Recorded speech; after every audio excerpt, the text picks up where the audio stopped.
I've been using the Valerion Vision Master Pro 2 in my home theater for about a month now. And as you can see, this isn't a demo room. This is my actual setup. I want to talk about what actually matters when you're spending $3,000 on a projector. The real experience, what works, what surprised me, and a few things you should know before you choose to buy. Quick background, I'm an engineer and I care about how technology works in the real world and not just on paper. This wasn't a lab test, this is a real world review after daily use. Now let's get into who this is for. I believe this is a premium projector, a versatile projector without the high premium cost. And if you're looking for that, I think this projector is exactly for you. Now my environment is straightforward. I don't have the perfect acoustic treatment. I have a matte white screen, an average viewing distance, and this is how the average person would build this space and utilize this projector in the real world. Now, I don't want to get too technical with specs, although I believe devices' performance is more important than the spec sheet. Specs still somewhat matter to a certain degree. This projector provides 3000 ISO lumens, which is extremely good enough for a space without controlled lighting and maybe a little bit of accent lighting. The real world production, I can have a few accent lights on, even these LED strips at the bottom, and it does not affect the screen for me. And now it has a 15,000 to 1 contrast ratio. Now, I'm not going to sit here and tell you that I know the difference between 15,000 to 1 and 50,000 to 1, but from my experience, the contrast actually looks really good. Now, this projector obviously supports 4K as well as other video modes like HDR10 Plus, Dolby Vision, Movie Maker, etc. Now, the projector does have autofocus. It has a good zoom and other things to make the setup extremely easy. This is actually the easiest projector that I've seen being set up. I apologize, that's the sound system, but it's the easiest projector that I've set up. You don't have to do the manual autofocus. You don't have to put it in the most perfect spot on the ceiling or wherever you place it for the screen. The projector is compact for what it delivers. It doesn't feel oversized or industrial.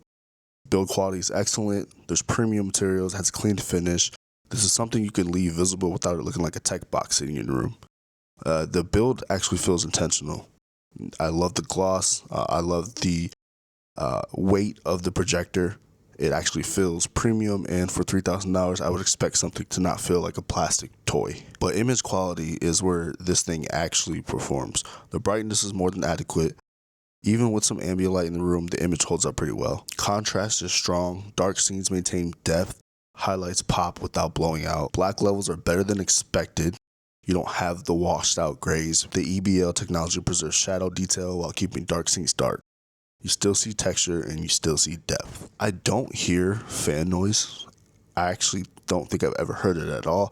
I don't know if that's the white noise in the basement from the furnace or what, but I've actually never noticed any type of fan noise.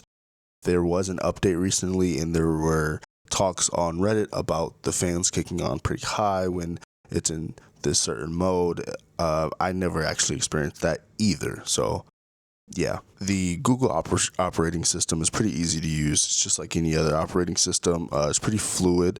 There's really not much lagging, and the navigation menu is pretty straightforward, which is very good. But no projector is perfect, and here are some things that I would change on the remote. I wish a couple more buttons were backlit, and one of them being the volume buttons, the other one being the on-screen settings.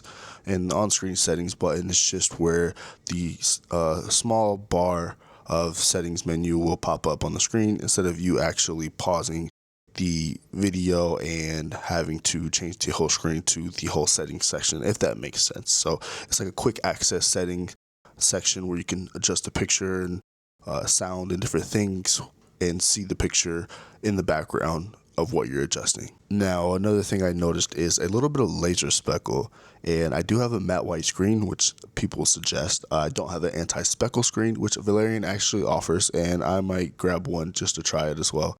But I do notice laser speckle when I am in the main menu and when I am on YouTube.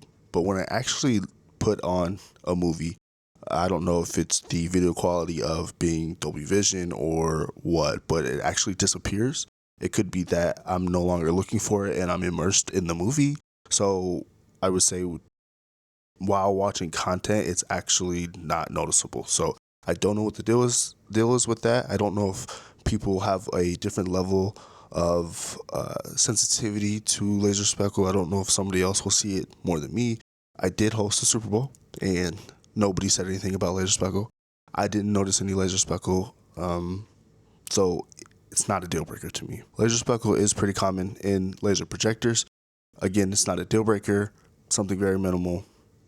I can deal with it, and like I said, I barely notice it once I'm immersed in a movie. Now, there are a couple other unique things about this projector that I have not yet tested, so I can't really review, but it appears that the input lag is actually very minimal for gaming. So this is a multi-use projector that you can use for a home theater setup and a gaming setup. Now, also, this does 3D.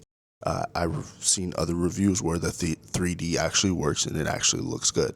So this projector is for somebody who wants a versatile multi-tool in their home theater arsenal to be able to enjoy and do what they want to do. I think that versatility is what also separates this from other projectors in its price range. The ability for gaming, the ability for 3D, the EBL technology, that which is the enhanced black level, the anti-rainbow effect technology, which just gets rid of those rainbow motions when you're around figures and they're moving. Those are elite technologies that push this projector beyond its price point and what's expected of something in this price range as far as quality in the image. And this is by no means sponsored. I spent my own hard-earned money on this. I paid $3,000 during their holiday sale, which came with the Thunderbeat audio system and the matte white screen that you see behind there. I got a 135-inch. So, everything I'm saying is from real world experience. I wouldn't make a video if I didn't love the device. I have to love it. I have to want to convince other people that this is the best option. I have to tie my name to it, etc. So when I'm explaining the things about this projector, it's because I really mean it. It's one of the best things I've bought in a long time, and I'm always excited to come down here. And like I said, I hosted the Super Bowl. We all had an amazing time. Everybody kept complimenting the picture quality, the projector, the screen, the volume, just the whole environment that I built down here. And it wouldn't be what it is without this projector. And if you have any more questions about this projector, just leave them in the comments below. I will 100% get to them.